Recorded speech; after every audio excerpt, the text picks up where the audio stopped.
être le Messie. Quelle était leur essence? N'était-ce pas qu'ils ne cherchaient pas la voie de la compatibilité avec la vérité? Ils étaient obsédés par chaque mot des Saintes Écritures et ne prêtaient aucune attention à ma volonté et aux étapes et méthodes de mon œuvre. Ce n'étaient pas des gens qui cherchaient la vérité, mais des gens qui suivaient rigoureusement les mots des Saintes Écritures.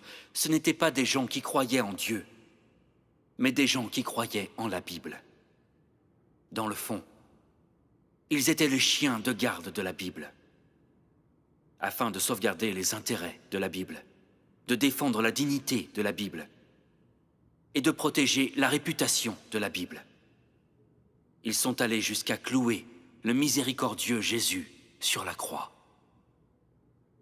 Ils l'ont fait simplement pour la défense de la Bible et par un souci de maintenir le statut de chaque mot de la Bible dans le cœur des gens. Donc, ils ont préféré renoncer à leur avenir et aux offrandes expiatoires pour condamner à mort Jésus, qui ne s'était pas conformé à la doctrine des Saintes Écritures. N'étaient-ils pas des laquais de chaque mot des Saintes Écritures? Et qu'en est-il des peuples aujourd'hui? Le Christ est venu pour répandre la vérité. Mais ils ont préféré l'expulser de l'humanité afin de gagner l'entrée au ciel et de recevoir la grâce. Ils ont plutôt préféré nier complètement l'avènement de la vérité afin de sauvegarder les intérêts de la Bible. Et préféré clouer de nouveau à la croix le Christ revenu dans la chair afin d'assurer l'existence éternelle de la Bible. Comment l'homme peut-il recevoir mon salut quand son cœur est si méchant et sa nature si hostile envers moi? Amen. Amen. Frères et sœurs, ayant lu la parole de Dieu Tout-Puissant, réfléchissons à ces questions. Que signifie croire au Seigneur? Que signifie de croire en la Bible? Quelle est la relation entre la Bible et Dieu? Lequel est venu en premier, la Bible ou le Seigneur? C'est le Seigneur. Dans ce cas, qui peut accomplir l'œuvre de salut? C'est Dieu qui l'accomplit, bien sûr. Oui. La Bible peut-elle donc accomplir l'œuvre du Seigneur? Impossible. Le Seigneur peut-il être représenté par la Bible? Non, c'est impossible. Pas du tout. Si des personnes adorent et croient aveuglément en la Bible, cela veut-il dire qu'ils adorent Dieu et qu'ils croient en lui? Pas du tout. S'en tenir à la Bible, est-ce que ça équivaut à pratiquer et à vivre la parole de Dieu? Est-ce que s'en tenir à la Bible veut nécessairement dire que l'on suit la voie du Seigneur? Si les gens placent la Bible avant toute autre chose, est-ce qu'ils louent la grandeur du Seigneur? Est-ce qu'ils vénèrent Dieu et lui obéissent? Personne ne voit la vérité de ces problèmes. Pendant des millénaires, les gens ont aveuglément adoré la Bible et accordé à la Bible le même statut qu'au Seigneur. Certains l'utilisent même comme substitut du Seigneur et de son œuvre. Mais personne ne connaît vraiment le Seigneur et ne lui obéit.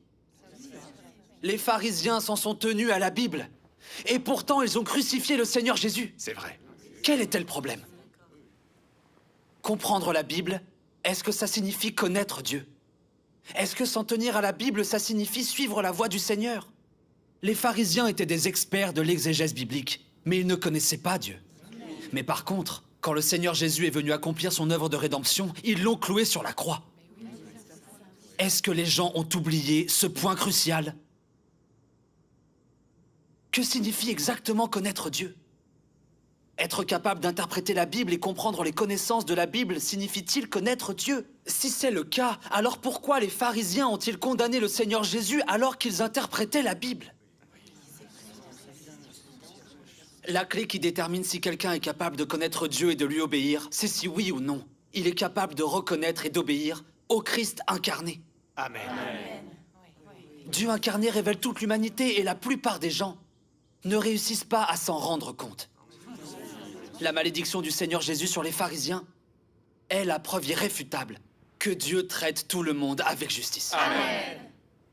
Oui, c'est vrai. Grâce à Dieu. Rendons grâce à Le Dieu. tempérament de Dieu ne tolère aucune offense. Il est clair que si quelqu'un n'obéit pas et n'adore pas Dieu, mais croit aveuglément en la Bible, il ne sera pas reconnu par Dieu. Oui.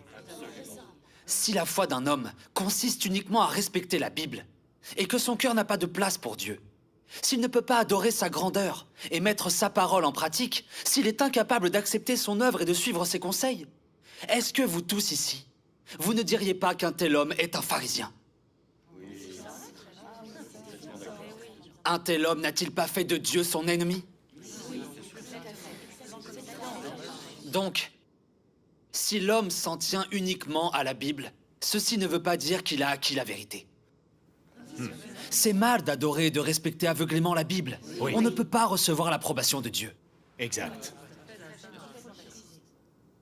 Dieu s'est fait chair et a exprimé la vérité, afin de purifier les hommes et les délivrer de l'influence de Satan, pour qu'ils puissent lui obéir, l'adorer et être gagnés par lui. Amen. Voici l'objectif et la signification de Dieu incarné qui accomplit son œuvre. Amen.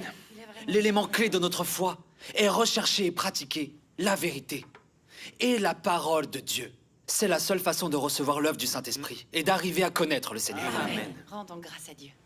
Nous pourrons alors craindre Dieu et aussi le magnifier dans notre cœur. Nous aurons ainsi une vraie foi en lui et nous lui obéirons. Voilà le véritable sens de notre foi. Amen. C'est la seule façon de recevoir l'approbation du Seigneur. J'avais jamais entendu un tel échange.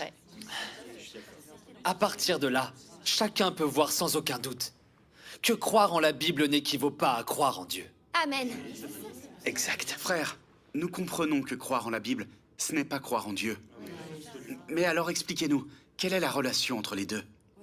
Oui, partagez cette vérité avec nous. Notre Seigneur Jésus s'est clairement exprimé sur cette question. Veuillez aller à l'Évangile selon Jean, chapitre 5, versets 39 et 40.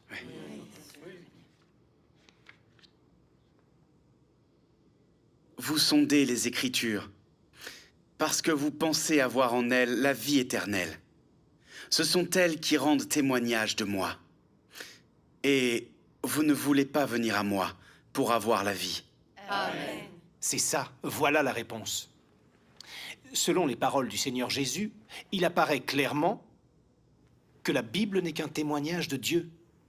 C'est simplement un récit de l'œuvre de Dieu dans le passé.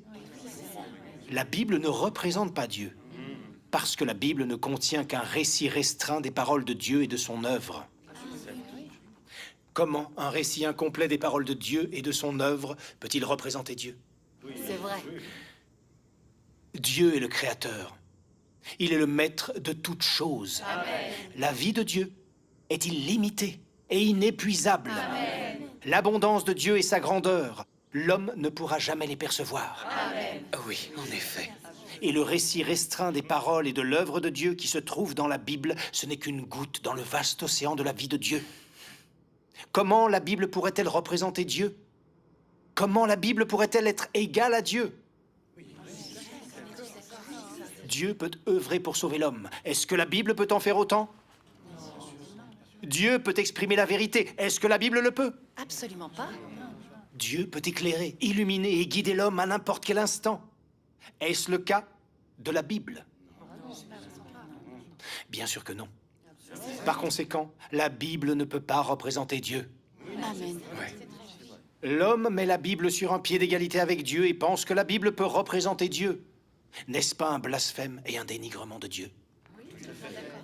Si l'homme utilise la Bible à la place de l'œuvre de Dieu, c'est un rejet et une trahison envers Dieu. Dieu est Dieu. La Bible est la Bible. Oui. La Bible ne peut pas représenter Dieu et ne peut pas non plus remplacer l'œuvre de Dieu. La Bible est juste un récit de l'œuvre de Dieu. Les paroles de Dieu dans la Bible sont la vérité. Elles sont une manifestation de la vie de Dieu et montrent sa volonté.